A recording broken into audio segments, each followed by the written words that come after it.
புரியுதா சார்? நானும் என் ஒய்ஃபு என் பையன் டெல்லி போகணும். டெல்லி போய் ஒரு ஹோட்டலில் தங்க போகிறோம்.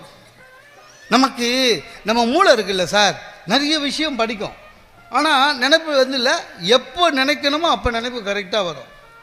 நான் டெல்லி போனேன் சார். டெல்லியில் போயிட்டு ஒரு ஹோட்டலில் ரூம் எடுக்கும்போது நான் எப்போ படித்தது ஞாபகம் வந்துச்சு. என்னென்ன வெளியூரில் போய் ஹோட்டலில் தங்குறவங்களுக்கு ஒரு அட்வைஸு என்ன, ஜாக்கிரதையாக இருங்க. ஏன்னா ஹோட்டல்லாம் முன்ன மாதிரி இல்லை. பெட்ரூமில், ஹோட்டல் ரூமில் நீங்கள் பெட்ரூமை பார்த்தீங்கன்னா அந்த பெட்ரூமில் கட்டிலுக்கு மேலே செவுத்தில் ஒரு 3 அடிக்கு கண்ணாடி வச்சுருந்தா ஜாக்கிரதை. முகம் பார்க்குற கண்ணாடி மாதிரி டிசைன் பண்ணியிருந்தானா. ஏன்னா சில ஹோட்டல் அந்த மாதிரி வச்சு கண்ணாடிக்கு பின்னால் கேமரா வச்சுருக்கான். அதனால் நீங்கள் தங்குனீங்கன்னா, ஒரு நாளோ 2 நாளோ தங்குனீங்கன்னா நீங்கள் தங்குறது ஃபுல்லாக